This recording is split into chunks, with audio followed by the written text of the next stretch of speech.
परमेश्वर क्रिस्त के मधुर और पवित्र नाम में आप सबका इस विशेष इबादत में मैं आपका हार्दिक स्वागत करता हूं और परमेश्वर को धन्यवाद ही अर्पित करता हूं कि एक सप्ताह के बाद फिर से उसने हम सबको ये सुअवसर प्रदान किया कि मैं और आप एक विशाल खानदान के रूप में मिलकर परमेश्वर को पिछले सप्ताह के लिए धन्यवादी अर्पित कर सकें और आगामी सप्ताह के लिए अपने जीवन को समर्पित कर सकें। और शुक्रगुजार है कि मुझे और आपको ये मौका मिला कि मैं और आप सत्य और आत्मा से परिपूर्ण होकर एक बार फिर से परमेश्वर की आराधना को अर्पित करें। मेरे प्यारे भाइयों बहनों, खुदा का कलाम फरमाता है कि मैं अपनी आंखें पर्वतों की ओर लगाऊंगा, मुझे सहायता कहाँ से मिलेगी? मुझे सहायता यहोवा की ओर से मिलती है जो आकाश और पृथ्वी का करता है। आइए परमेश्वर की हम तो तारीफ में मिलकर हम उसकी शान में एक गीत अर्पित करें जिसका नंबर है 318, गीत नंबर 318, अब खुदा को शाह आसमानी।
अब समय होगा कि खुदा के पाक कलाम में से हम एक पाठ सुनेंगे जो कि कहा जाता है संत मत्ती रचित सुसमाचार उसका 11वां अध्याय उसके 25वें पद से लेकर 30वें पद तक। संत मत्ती रचित सुसमाचार उसका 11वां अध्याय उसके 25वें पद से लेकर 30वें पद तक। उसी समय यीशु ने कहा, हे पिता, स्वर्ग और पृथ्वी के प्रभु, मैं तेरा धन्यवाद करता हूँ कि तूने इन बातों को ज्ञानियों और समझदारों से छिपा रखा और बालकों पर प्रकट किया है। हाँ, हे पिता, क्योंकि तुझे यही अच्छा लगा। मेरे पिता ने मुझे सब कुछ सौंपा है और कोई पुत्र को नहीं जानता, केवल पिता, और कोई पिता को नहीं जानता, केवल पुत्र, और वो जिस पर पुत्र उसे प्रकट करना चाहे। हे सब परिश्रम करने वालों और बोझ से दबे हुए लोगों, मेरे पास आओ, मैं तुम्हें विश्राम दूंगा। मेरा जुआ अपने ऊपर उठा लो और मुझसे सीखो, क्योंकि मैं नम्र और मन में दीन हूँ, और तुम अपने मन में विश्राम पाओगे, क्योंकि मेरा जुआ सहज और मेरा बोझ हल्का है। ये क्रिस्त का सुसमाचार है। हे प्रभु यीशु, आपकी स्तुति हो। आइए, इससे पहले कि हम परमेश्वर के वचन पर कुछ देर चिंता मनन करें, अपने हृदय और अपनी आत्मा को तैयार करने के लिए परमेश्वर की शान में, उसकी स्तुति में एक और गीत अर्पित करें जिसका नंबर है 365, गीत नंबर 365, यीशु राह में साथ है चलता है।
दुआ मांगे। परमेश्वर पिता, परमेश्वर पुत्र और परमेश्वर पवित्र आत्मा के नाम में आमीन। प्रभु यीशु ख्रीस्त के मधुर और पवित्र नाम में आप सबको एक बार फिर से मेरे और मेरे परिवार की तरफ से बहुत बहुत शुभकामनाएं प्राप्त हो गए और धन्यवाद देते हैं परमपिता परमेश्वर का, उनकी अगुवाई के लिए, उनकी रहनुमाई के लिए और उनके अनुग्रह के लिए जो कि हम सब पर बहुताल से इस समय तक नाजिल हो रहा है। और मेरे और आपके इस नाचीज जीवन को परमेश्वर ने इस योग्य ठहराया कि मैं और आप उसके इस पवित्र दिन में पवित्र हालत में होते हुए हम उसके नाम की हम तो तारीफ करें। धन्यवाद देते हैं कि पिछले सप्ताह परमेश्वर ने हम सबको सही सलामत रखा, अपनी पाक पनाह में रखा और आज का दिन जो कि हमारी जीवितता का प्रतीक है, ये इस बात को साबित करता है कि परमेश्वर हमसे कितनी बेपनाह मोहब्बत करते हैं और परमेश्वर को हमारे जीवन के और जीवन के तमाम वरदानों की अपने नाम की महिमा के लिए आवश्यकता है। मेरे प्यारे दोस्तों, आज जबकि हम पेंतेकुस्त पर्व के उपरांत 10वां रविवार मना रहे हैं और आज पवित्र आत्मा की आग में परमेश्वर ने मुझे और आपको जो कलाम अर्पित किया है वह है मत्ती की इंजील, उसका 11वां अध्याय, उसके 28वें पद से लेकर 30वें पद तक, जो कि हमारे सामने अभी पढ़ा गया। मैं चाहता हूं कि हम में से कोई भी भाई बहन हम सब के लिए एक बार फिर से उस पद को पढ़े जिसका नंबर 28, पद 28। वहां पर क्या लिखा हुआ है? हे सब परिश्रम करने वालों और बोझ से दबे हुए लोगों, मेरे पास आओ, मैं तुम्हें विश्राम दूंगा। परमेश्वर ने अर्थात यीशु ख्रीस्त ने अपने लोगों को एक विशेष प्रकार का आश्वासन दिया है और वो आश्वासन है कि हे सब परिश्रम करने वालों और बोझ से दबे हुए लोगों, मेरे पास आओ, मैं तुम्हें विश्राम दूंगा। अक्सर कलीसिया या परमेश्वर के लोग इस आश्वासन का ये अर्थ लगाते हैं कि हम जो मेहनत कर रहे हैं, हम जो मशक्कत कर रहे हैं, हम जो बहुत त्याग करके अपना जीवन पोषित कर रहे हैं, अपने परिवार को पोषित कर रहे हैं, या किसी प्रकार का बोझ हमारे ऊपर है, हमारे परिवार का बोझ हमारे ऊपर है, हमारे बेटे बेटियों का कैरियर बनाने का बोझ हमारे ऊपर है, बेटे बेटियों का नौकरी पर लगाना ये बोझ हमारे ऊपर है, या उन बेटे बेटियों का विवाह कराना, संपन्न करना ये हमारे लिए बोझ है, माता पिता की सेवा करना हमारे लिए बोझ है, समाज की चर्च की सेवा करना हमारे लिए बोझ है।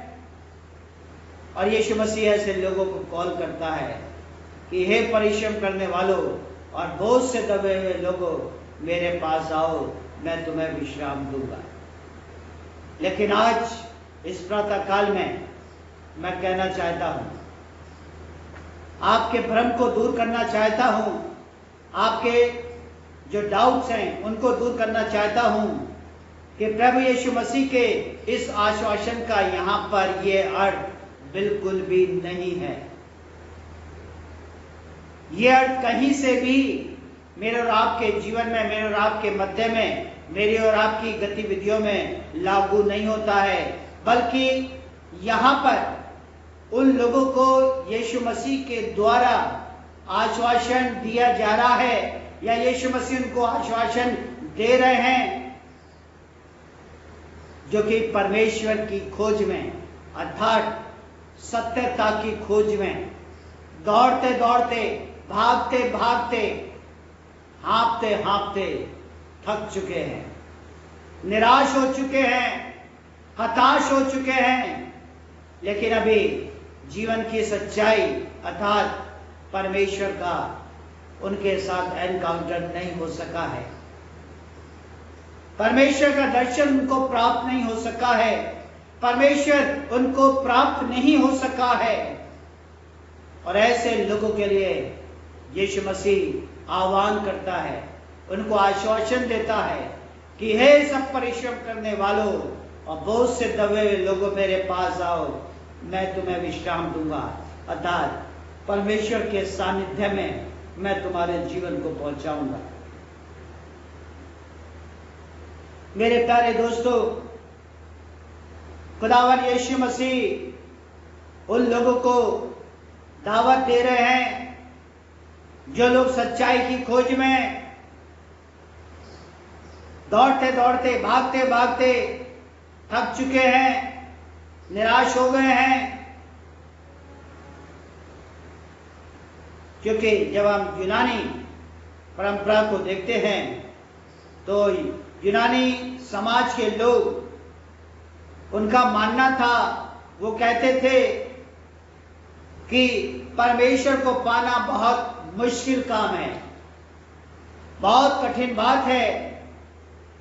और फिर ये भी कहते थे, क्या विचार करते थे कि जो परमेश्वर को प्राप्त कर लेता है उसके लिए दूसरे को उस अनुभूति को वर्णन करना असंभव है, उस लम्हे को वर्णन करना असंभव है, ऐसा कभी हो नहीं सकता। और अय्यूब नामक पुस्तक उसका 11वां अध्याय उसके 7वें पद में इस प्रकार लिखा है कि सोपर ने अय्यूब से कहा, क्या तू ईश्वर का भेद पा सकता है? एक सवाल अय्यूब के सामने रखा कि तू बहुत परमेश्वर का गुण गाता है, परमेश्वर की आराधना करता है, उसको प्रेज करता है, उसके नाम की महिमा को अंजाम देता है और तेरा विश्वास परमेश्वर के ऊपर बहुत अटूट है। यहां तक कि तेरे परिवार के लोगों ने तुझे छोड़ दिया है, तेरी पत्नी भी छोड़ने की लालसा रखती है, तुझे ताने देती है। और सोपर ने अय्यूब से कहा, इन सारी बातों के बावजूद क्या तू परमेश्वर का भेद पा सकता है? मित्रों, इसलिए हो सकता है कि लोग ईश्वर की खोज करते करते थक जाएं, परिवार से बिछड़ जाएं, जीवन साथी शायद मुझे और आपको छोड़ दे, मेरे परिवार के लोग मुझे त्याग दें, मुझे भूल जाएं। लेकिन यीशु मसीह यहां पर दावा कर रहे हैं, वो दावा करते हैं कि जो लोग परमेश्वर की खोज करते हैं उनकी खोज केवल यीशु मसीह में ही पूरी होती है। और मत्ती की इंजील 11वां अध्याय, मैं चाहूंगा 27वां पद भी एक बार आप लोग पढ़ें। क्या लिखा है वहां? मेरे पिता ने मुझे सब कुछ सौंपा है जी। और कोई पुत्र को नहीं जानता जी। केवल पिता, और जी। कोई पिता को नहीं जानता केवल पुत्र जी। और वो जिस पर पुत्र उसे प्रकट करना चाहे। जिस पर पुत्र उसे प्रकट करना चाहे वही इंसान सत्य को प्राप्त कर सकता है, अर्थात जीवित परमेश्वर को प्राप्त कर सकता है। कहने का तात्पर्य ये कि बिना यीशु के मैं और आप या कोई भी इंसान परमेश्वर को प्राप्त नहीं कर सकता, उस सत्यता को प्राप्त नहीं कर सकता। यीशु मसीह में ही मेरे और आपकी सत्यता की खोज, मेरे और आपके परमेश्वर की खोज पूरी होती है। और इसी बात को ध्यान में रखते हुए आयरलैंड के एक विद्वान रहे हैं जिनका नाम रहा है W.B. येट्स।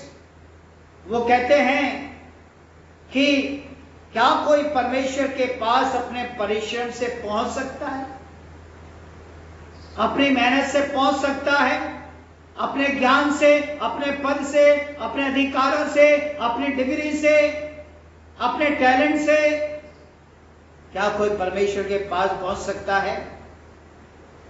कदापि नहीं, बिल्कुल नहीं।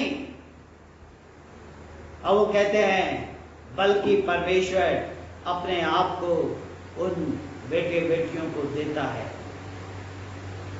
परमेश्वर स्वयं अपने आप को उन लोगों को देता है जो उसकी खोज में रहते हैं, त्याग करते हैं, बलिदान करते हैं, चोटिल होते हैं, थक जाते हैं, निराश हो जाते हैं, लेकिन सत्यता की खोज में रहते हैं, यीशु मसीह के साथ अपना जीवन यापन करते हैं। परमेश्वर ऐसे लोगों को, परमेश्वर ऐसे परिवारों को, परमेश्वर ऐसे मंडली को, ऐसी कलीसियाओं को अपने आप को वो स्वयं दे देता है। और मत्ती की इंजील उसका 5वां अध्याय उसके 8वें पद में लिखा है, जिनके मन शुद्ध हैं वो क्या करेंगे? जिनके मन शुद्ध हैं वो परमेश्वर को देखेंगे, और जिनके मन शुद्ध होंगे वही यीशु मसीह को प्राप्त करेगा, वही यीशु मसीह में अपना जीवन यापन करेगा। और जब मन शुद्ध है, हृदय शुद्ध है और यीशु मसीह प्राप्त है, तभी वही वह भाई बहन लोग परमेश्वर को प्राप्त कर सकेंगे या परमेश्वर को देख सकेंगे। कहने का तात्पर्य मेरे प्यारे दोस्तों यह है कि यीशु मसीह केवल हमारे ध्यान के अलावा हमसे कुछ नहीं मांगता, हमारे ध्यान के अलावा हमसे कुछ नहीं चाहता। और परमेश्वर को जानने का जो रास्ता है उसकी खोज करना नहीं है,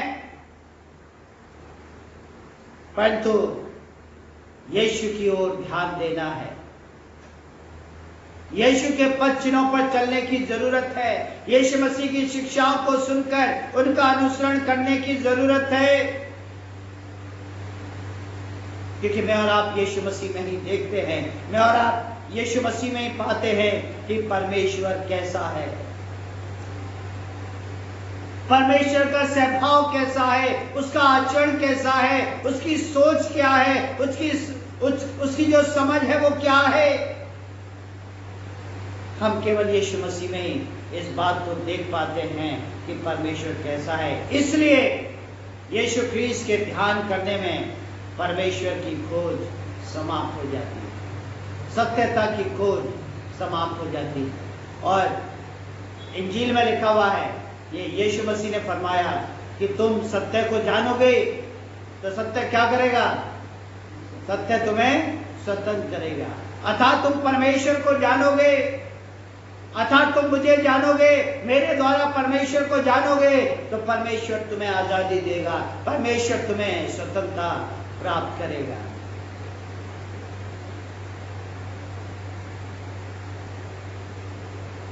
और नेक्स्ट भाग में हम देखते हैं कि यीशु मसीह लोगों को इनवाइट कर रहे हैं, लोगों को नेवता देते हैं। मेरे साथ निकालिए पद 29 वर्स 29 में क्या लिखा हुआ है?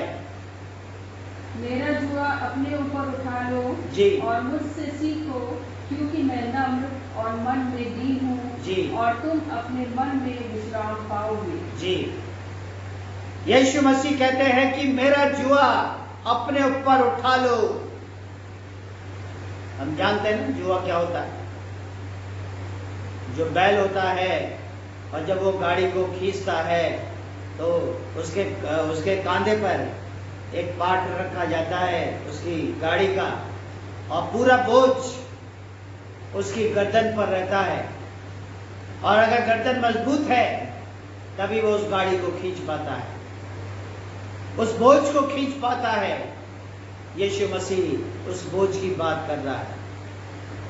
जो बोझ मैं तुम्हें दे रहा हूं, देने जा रहा हूं, उसके लिए तुम्हारा जुआ बहुत मजबूत होना चाहिए, तुम्हारे कंधे बहुत मजबूत होने चाहिए। और इसलिए यीशु मसीह फरमाते हैं कि मेरा जुआ अपने ऊपर उठा लो। अपने ऊपर रख लो। जब ये बात यीशु मसीह ने कही और यीशु मसीह के कहने से पूर्व भी यहूदी लोग, यहूदी समाज इस बात से अवगत थे कि जुआ उठाने का जो अर्थ है वो है किसी के अधीन होना, किसी के अधिकारों के तले रहकर जीवन यापन करना, कामों को करना। और इसलिए जब हम उनके इतिहास को पढ़ते हैं तो हम पाते हैं कि वो वहां पर लिखा हुआ है या पाया जाता है कि उनके बीच में व्यवस्था का जुआ चलता था, अर्थात व्यवस्था को एक बोझ के रूप में उठाना है, ढोना है। उनके समय में आज्ञाओं का जुआ होता था, आज्ञाओं को जबरदस्ती उनके ऊपर थोपा जाता था कि तुम्हें इन आज्ञाओं को मानना है, तुम्हें इन नियमों को मानना है। उनके समय में परमेश्वर का जुआ होता था, अर्थात परमेश्वर का बोझ तुम्हें उठाना है। तो इस प्रकार के शब्दों का उनकी सभ्यता में उपयोग होता था और वो इन सारी बातों से अवगत थे। लेकिन यीशु मसीह जो फरमा रहे हैं वो ये फरमाते हैं कि मेरा जुआ उठाओ। क्यों? क्योंकि मेरा जुआ जो है बहुत ही सहज है, सरल है। जिस बात से तुम वाकिफ हो वो गुलामी की बात है, शोषण की बात है, जबरदस्ती की बात है। लेकिन जिस जुए की बात मैं कर रहा हूं, जो जुआ मैं तुम्हें रखने के लिए कह रहा हूं, वो जुआ बहुत ही सरल है, बहुत ही सहज है। और मेरा जुआ जो है तुम्हारे लिए ना केवल सहज है लेकिन तुम्हारे लिए बिल्कुल फिट है, तुम्हारे लिए बिल्कुल ठीक बैठता है। और तुम्हें उसको रखने में, तुम्हें उसको उठाने में, तुम्हें उसके द्वारा बोझ को वहन करने में कोई भी दिक्कत नहीं होगी, कोई भी परेशानी नहीं होगी। यीशु मसीह फरमाते हैं कि मेरा जुआ तुम सबके लिए ठीक बैठता है। क्यों? क्योंकि जो जीवन मैं तुम्हें देता हूं, जो जीवन मैं तुम्हें देना चाहता हूं, वो किसी प्रकार की गुलामी नहीं है, वो किसी प्रकार का बोझ नहीं है, वो किसी प्रकार का कष्ट नहीं है जिससे कि तुम थक जाओ, निराश हो जाओ, तुम्हारा जीवन चिड़चिड़ापन से परिपूर्ण हो जाए या भर जाए। बल्कि ये जीवन जो मैं तुम्हें देने जा रहा हूं तुम्हारे लिए बिल्कुल ठीक फिट बैठता है, तुम्हारे लिए बिल्कुल ठीक नाप का है। और यीशु मसीह कहते हैं मेरा बोझ हल्का भी है, ना केवल सहज है लेकिन मेरा बोझ हल्का भी है। मेरे प्यारे दोस्तों, इसका मतलब यहां पर यह बिल्कुल भी नहीं है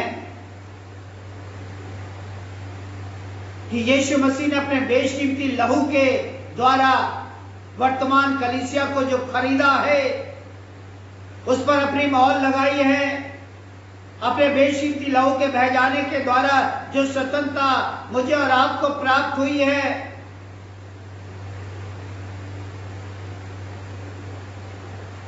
और उसकी कीमत मुझे और आपको चुकानी है। तो उनका यह मतलब ही नहीं है कि बोझ ढोने के लिए सरल है। जो अभिप्राय मैं तुमसे कर रहा हूं या रखता हूं वो सरल नहीं है, बल्कि वो बोझ मुझे और आपको बड़े प्रेम पूर्वक दिया गया है, बड़े प्रेम पूर्वक मेरे और आपके जीवन पर रखा गया है, मुझे और आपको सौंपा गया है। और उस बोझ को प्यार से कलीसिया को ढोना है, मसीह परिवारों को ढोना है, मसीही व्यक्तित्व को ढोना है। क्यों? क्योंकि प्यार से भारी बोझ भी उठाया जा सकता है। प्यार से भारी बोझ भी मुझे और आपको हल्का या सहज महसूस होता है। और मेरे प्यारे दोस्तों, जब हम परमेश्वर के प्रेम को याद करते हैं, तब हम जानते हैं कि हमारा बोझ यह है कि हम परमेश्वर से प्रेम करें, और न केवल परमेश्वर से प्रेम करें, लेकिन अपने साथियों से भी प्रेम करें, मानव जाति से भी प्रेम करें, अन्य समाज के लोगों से भी प्रेम करें, अपने पड़ोसियों से भी प्रेम करें। जिस जगह पर हम कार्य करते हैं, कार्यरत हैं, अपने साथियों से भी प्रेम पूर्वक उनके साथ रहकर उस अपने उत्तरदायित्व को अंजाम देने का प्रयास करें। और जब ऐसा होता है, तब बोझ मेरे और आपके जीवन में बोझ नहीं, बल्कि मेरे और आपके लिए जीने का तरीका बन जाता है, मेरे और आपके लिए गवाही का संसाधन बन जाता है, मेरे और आपके लिए परमेश्वर की महिमा को अंजाम देने का एक जरिया बन जाता है। एक भाई था, वो रास्ते से जा रहे थे, उन्होंने क्या देखा, एक छोटा लड़का है जो कि अपने से छोटे लड़के को अपनी पीठ पर बिठाकर पैदल पैदल जा रहा है। और इस भाई ने उन दोनों बच्चों को देखा, उस बच्चे को देखा जो पैदल जा रहा है, उस बच्चे को देखा जो पैदल जाने वाले बच्चे की पीठ पर लदा हुआ है। और वो क्या देखते हैं कि जो पीठ पर बच्चा लदा हुआ है, बैठा हुआ है,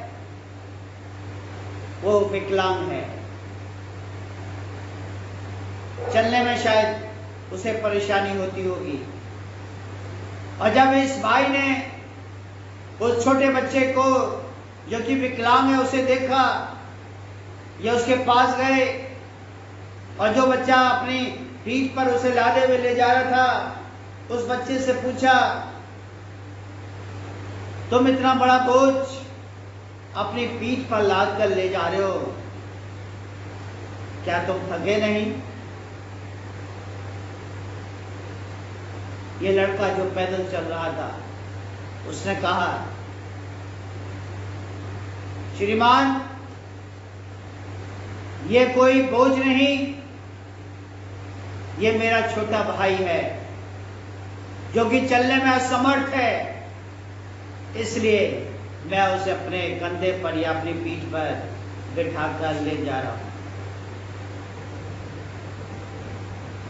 मेरे प्यारे दोस्तों, जो बोझ प्रेम पूर्वक मुझे और आपको मिलता है, जो बोझ संबंधों के द्वारा मुझे और आपको मिलता है, जो बोझ मुझे और आपको किसी रिश्ते के तहत मुझे और आपको प्राप्त होता है या मिलता है, लेकिन अगर उस बोझ में प्रेम है, प्यार है, तो हम उसको उठा सकते हैं। क्यों? क्योंकि प्यार ही से उस बोझ को उठाया जा सकता है, क्योंकि बोझ सदा हल्का होता है। जब उसमें प्यार है, मोहब्बत है, प्रेम है, स्नेह है, तो भारी से भारी बोझ मैं और आप उठा सकते हैं। और आज सुबह मैं आपके लिए यही बात कहने जा रहा हूं, आपके चिंतन के लिए यही बात रखने जा रहा हूं कि मुझे और आपको चाहिए कि हम अपने बोझ सरलता से उठाना सीखें। जो रिश्ता परमेश्वर ने हमें दिया है, जो संबंध परमेश्वर ने हमें दिया है, जो अनुग्रह परमेश्वर ने हमें दिया है, जो आजादी, स्वतंत्रता परमेश्वर के द्वारा मुझे और आपको मिली है, हमें बहुत प्रेम पूर्वक उसका अपने जीवन में अभिनंदन करना है, उसका स्वागत करना है।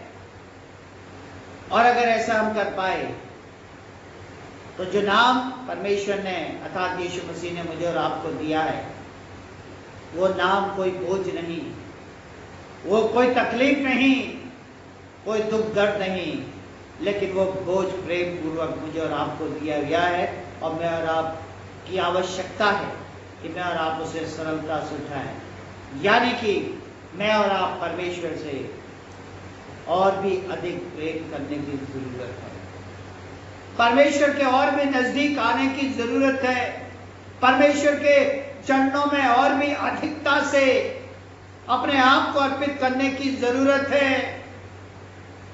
और अगर ऐसा हम कर पाए तो हम अपने साथियों से भी प्रेम कर पाएंगे, अपने परिवारजनों से भी प्रेम कर पाएंगे, हम अपने पड़ोसियों से भी प्रेम कर पाएंगे, हम अन्य मनुष्यों से भी प्रेम कर पाएंगे।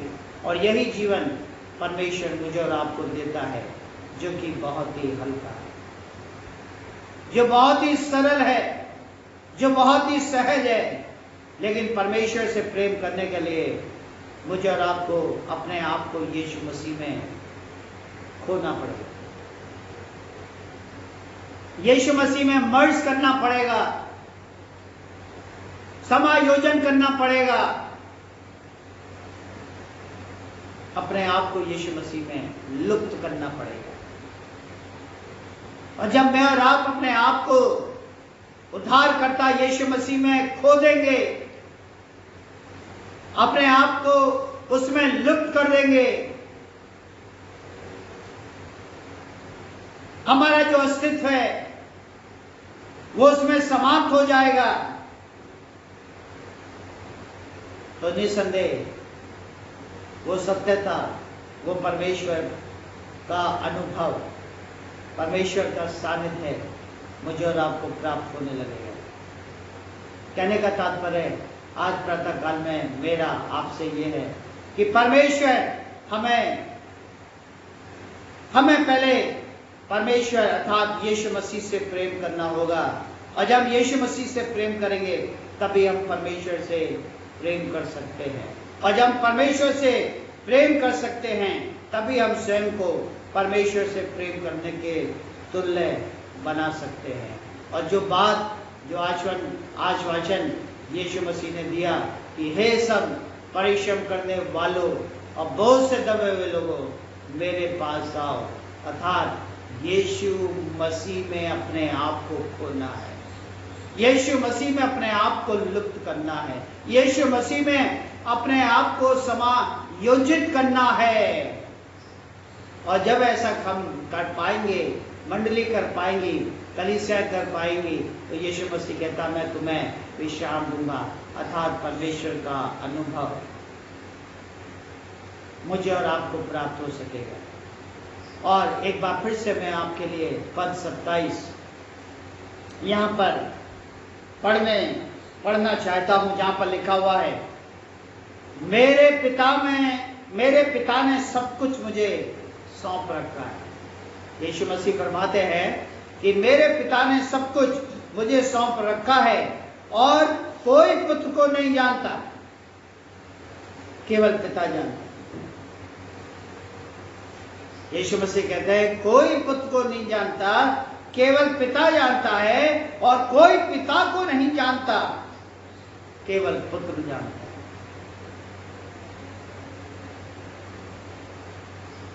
और वह अर्थात पुत्र जिस पर चाहे उस पर परमेश्वर को प्रकट कर सकता है, और वह जिस पर पुत्र उसे प्रकट करना चाहे उस पर प्रकट कर सकता है। बिल्कुल साफ तस्वीर यहाँ पर दिखाई देती है कि ना तो कोई पिता को जानता है, केवल पुत्र उसे जानता है, और ना कोई पुत्र को जानता है, केवल पिता उसे जानता है। और जो पिता को जानना चाहता है, परमेश्वर को जानना चाहता है, परमेश्वर को प्राप्त करना चाहता है, परमेश्वर उसी को प्राप्त होगा जिसके ऊपर पुत्र अपने आप को प्रकट करे या अपने आप को नाज़िल करे।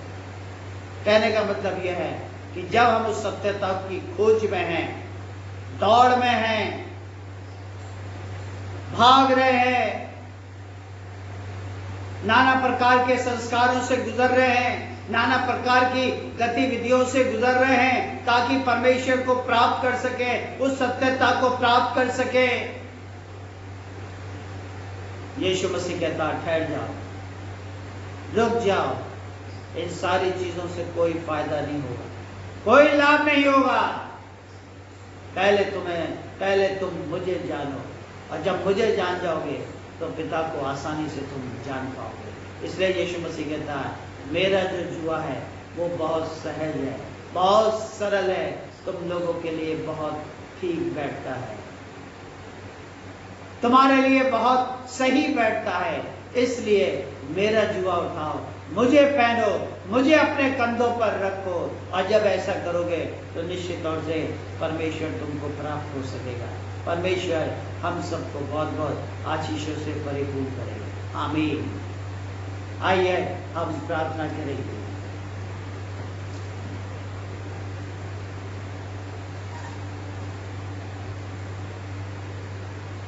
हमारे स्वामी अंतर्यामी एकमात्र जीवित उद्धारकर्ता पिता परमेश्वर, बड़े धन्यवाद की बलि के साथ आपके पवित्र कदमों में अपने जीवन को पाते हैं, अपने जीवन को समर्पित कर रहे हैं। आपकी उपस्थिति का अनुभव हमें हो रहा है, आपकी सामर्थ्य जो कि आपकी स्पर्शता के द्वारा हमारे शरीर के रग रग में प्रवाहित हो रही है, उस प्रवाह से हमारा आत्मिक जीवन आनंदित है। इन सारी बातों के लिए दिल से हम आपकी शुक्रगुजारी अता करते हैं। हमारा विश्वास है कि आपकी उपस्थिति हम सबके बीच में रही, पवित्र आत्मा का अभिषेक आपने हम सबको दिया, और हमारे घरों में, हमारे परिवारों में, जहां कहीं भी आपके नाम से लोग इकट्ठा हो रहे हैं, आपने सबको आशीषित किया है, अपने आप को उनके ऊपर नाजिल किया है, और जिस उद्देश्य के लिए आपने अपने बेटे बेटियों को उनके निवास स्थानों में एकत्र किया है, वो उद्देश्य उनके जीवन से पूरा हो रहा है। आप प्रसन्नचित हो रहे हैं, आप संतुष्ट हो रहे हैं, और आपकी महिमा और भी अत्यधिकता के साथ की जा रही है। प्रभु धन्यवाद देते हैं पिछले सप्ताह की तमाम आशीषों के लिए, सुरक्षाओं के लिए जो कि आपने हमको प्रदान करी, और इसी तरीके से हम आने वाले सप्ताह के लिए भी अपना जीवन पूर्णतः आपके हाथों में समर्पित करते हैं। आप हमारे समर्पण को स्वीकार करें, आशीषित करें, और उम्मीद करते हैं, विश्वास करते हैं कि जिस उद्देश्य के लिए आप आगामी सप्ताह हमें देने जा रहे हैं, हम आपकी कसौटी पर खरे उतरने वाले बन सकेंगे। पिता परमेश्वर, हम प्रार्थना करते हैं एक बार फिर से इस कोविड-19 महामारी के लिए जो कि पूरे विश्व में व्याप्त है, हजारों लोग, लाखों लोगों की जानें जा चुकी हैं, लाखों लोग इससे प्रभावित हैं। युद्ध स्तर पर मानवता को बचाने के लिए प्रयास किए जा रहे हैं। हजारों, लाखों, करोड़ों लोगों की आंखें आपकी ओर लगी हुई हैं, उनके हाथ आपके ऊपर उठे हुए हैं, और हमारा विश्वास है कि आप हमारी प्रार्थनाओं को सुन रहे हैं, हमारे विश्वास को तज रहे हैं, और पिता परमेश्वर अपनी इच्छा के अनुसार मानवता के लिए, सृष्टि के लिए इस धरती पर आप कार्य कर रहे हैं। भविष्य के लिए भी उन तमाम विभागों को आपके हाथों में सौंप देते हैं जिनके ऊपर भारी जिम्मेदारी है। हम देश के राष्ट्रपति के लिए, देश के प्रधानमंत्री के लिए, अपने उत्तर प्रदेश सूबे के मुख्यमंत्री के लिए, या अपने देश के तमाम मुख्यमंत्रियों के लिए, जिला अधिकारियों के लिए, जिला प्रशासन के लिए, जो कि एकजुट होकर देश के नागरिकों को आश्वासित कर रहे हैं, मजबूत कर रहे हैं, उनका सहयोग उनको प्राप्त हो रहा है। और खुदावन एक टीम वर्क में होता है, अपने देश के लिए और देश के नागरिकों के सुरक्षा के लिए अपने जीवन को अर्पित कर रहे हैं। साथ ही साथ हमारे देश में जबकि कई स्टेट में बाढ़ आई हुई है, बिहार है, आसाम है, केरला है और मुंबई शहर है, जहाँ पर बहुत ज़्यादा बारिश की वजह से शहर में पानी भरा हुआ है। कार्यालयों में, अस्पतालों में बारिश का पानी घुस गया है, जिसकी वजह से व्यवस्थाएं अव्यवस्थित हो चुकी है। खुदावन आपकी इच्छा हो तो इन शहरों में, इन राज्यों पर आपकी शांति कायम हो सके। जो जनहानि इन स्टेट में हो रही है, उनके परिवारों को हम आपके हाथों में सौंप देते हैं। सुधि लें और अपनी शांति से उनको परिपूर्ण करें। वहाँ के प्रशासन को हम आपके हाथों में सौंप देते हैं। आप उनको अपनी बुद्धि इनायत करें। जो अधिकार आपने उनको दिए हैं, उन अधिकारों का उपयोग करने की क्षमता उनमें जागृत करें, ताकि आपकी बुद्धि आपके विवेक से परिपूर्ण होकर इस दुख भरी घड़ी में उन राज्यों के नागरिकों की सेवा टहल कर सके। हम देश की आर्थिक स्थिरता के लिए आपसे विनती करते हैं, जबकि धीमे धीमे उसमें परिवर्तन आ रहा है, उसमें मजबूती आ रही है, उसमें सुदृढ़ता आ रही है।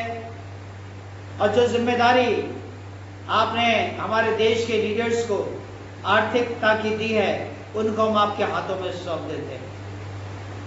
खुदावन, उनके माध्यम से जिन लोगों का रोजगार चला गया है, मजदूरी चली गई है, दोबारा उनको प्राप्त हो सके, मेहनत और मशक्कत कर सके, उनकी आमदनी को प्रदान किया जा सके, जिसके द्वारा वो अपना जीवन और अपने परिवार का पालन पोषण कर सके, परिवार के जो उत्तरदायित्व हैं उनको निभा सके और एक कुशल जीवन इस देश में जीने वाले बन सके। प्रभु, प्रार्थना करते जो भारतवर्ष में एयरक्राफ्ट क्रैश हुआ है, वो लोग जो कि 3-4 महीने से दूसरे देश में रह रहे थे, लॉकडाउन की वजह से वहां पर फंसे हुए थे, लेकिन सरकार ने उनकी व्यवस्था कराई कि वापस अपने देश हिंदुस्तान में आ जाएं, अपने परिवार के साथ आ जाएं, अपने परिवार के साथ संगति करें। और उसी योजना के तहत ये प्लेन भारतवर्ष में उतरा था, लेकिन खराब मौसम के कारण से खुदावन ये दुर्घटनाग्रस्त हो गया। और जो कुर्बानी इस क्राफ्ट के पायलट ने दी है, खुदावन वो कुर्बानी बहुत ही सराहनीय है, बहुत ही प्रशंसनीय है कि उन्होंने अपना जीवन बलिदान कर अधिक से अधिक लोगों को जीवन प्रदान किया। खुदावन, हम उन सभी लोगों को जो कि इस दुर्घटना में इस धरती से रलत कर गए हैं, खुदावन उनके परिवारजनों को आपके हाथों में सौंप देते हैं। बहुत अद्भुत तरीके से आप उनको संभालिए, उनको सांत्वना दीजिए, अपनी शांति से परिपूर्ण कीजिए, ताकि पिता परमेश्वर खुदावन इन हालतों में भी वो समाज के, प्रशासन के और खासतौर से अपने ईश्वर के शुक्रगुजार हो सके और एक नया जीवन यापन करने का दृढ़ संकल्प लेने वाले बन सके। हम प्रार्थना करते हैं कलीसिया के प्रत्येक भाई बहन के लिए, प्रत्येक परिवार के लिए। खुदावन, हमारा विश्वास है कि आपने सबके निवास स्थान के चारों तरफ बेशकीमती लहू का बाड़ा बांध रखा है। आपने बेशकीमती लहू के द्वारा उनको ढांप रखा है। और हमारा विश्वास है अपने जीवन को सुरक्षित पाते हुए अपने हृदय और आत्मा के द्वारा आपके नाम की महिमा की जा रही है, आपके नाम को लिया जा रहा है, आपके जीवित कलाम को पढ़ा जा रहा है, आपसे प्रार्थनाएं की जा रही हैं। हम चाहते हैं कि और भी अधिक से अधिक कलीसिया एकजुट होकर आपसे प्रार्थना करने वाली बन सके। परिवारों के प्रत्येक शख्स पर आपकी आशीष बनी हो। हम प्रार्थना करते हैं बहन डॉली के लिए, बहन राजगोपाली मैसी के लिए, और आज हमारी बुजुर्ग बहन मिसेस कोइनी डेविड की वर्षगांठ है। खुदावंद इन तीनों बहनों के लिए हम दिल से आपकी शुक्रगुजारी अता करते हैं, जबकि आपने इस दुनियावी दौड़ में उन्होंने एक और वर्ष पूरा किया और एक नव वर्ष में प्रवेश कर सके हैं। खुदावन आप इनकी अगुवाई करें, रहनुमाई करें, अच्छा मन दे, अच्छा स्वभाव दे, अच्छी तंदुरुस्ती से इनको मामूर करें, ताकि ऐसे समय में जबकि वो परिवार की एक विशेष महिला होने के नाते परिवार की जिम्मेदारियां उनके ऊपर हैं, इन हालातों में, इन संघर्षों में अपने परिवार को सजा सकें, अपने परिवार को संभाल सकें और अपने परिवार की जो जिम्मेदारियां हैं उन जिम्मेदारियों का निर्वाह कर सकें और पूरे परिवार को आपकी ओर ले जाने वाली बन सके। हम प्रार्थना करते हैं आस्था डेविड के लिए और इमैनुअल मसीह के लिए, जबकि ये दोनों बच्चों को आपने इनके परिवारों में जन्माया और अपनी पढ़ाई लिखाई या कैरियर के दौर से गुजर रहे हैं। इन बच्चों पर आपकी आशीष बनी है। जिस तरीके से पिछले एक वर्ष में आप इनके साथ रहे, आगामी वर्ष के लिए इनका जीवन, इनका स्वास्थ्य, इनकी पढ़ाई लिखाई सब कुछ हम आपके हाथों में सौंप देते हैं। खुदावंद इनके परिवारजनों पर, खासतौर से इनके माता पिताओं पर आपकी आशीष बनी रहे। एक बार फिर से हम सभी भाई बहन एक चित्त से, एक मन से, एक आत्मा से अपना जीवन पूर्णतः आपके हाथों में सौंप देते हैं। आप हमारी विनती को सुने, आपके बीचों पवित्र नाम से मांग लेते हैं, आमीन। हे हमारे पिता जो स्वर्ग में है, तेरा नाम पवित्र माना जाए, तेरा राज्य आए, तेरी इच्छा स्वर्ग में पूर्ण होती है वैसे पृथ्वी पर भी हो। हमारे दिन भर की रोटी आज हमें दे।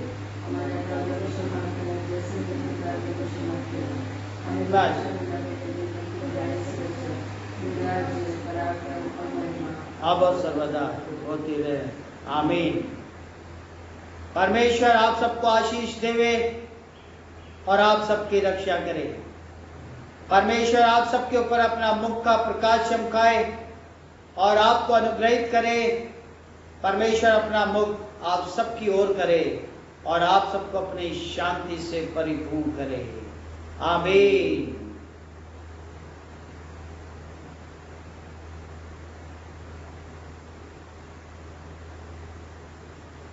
Thank you very much. खुदा आप सबको, आपके परिवारजनों को बहुत बहुत आशीषों से परिपूर्ण करे, आमीन।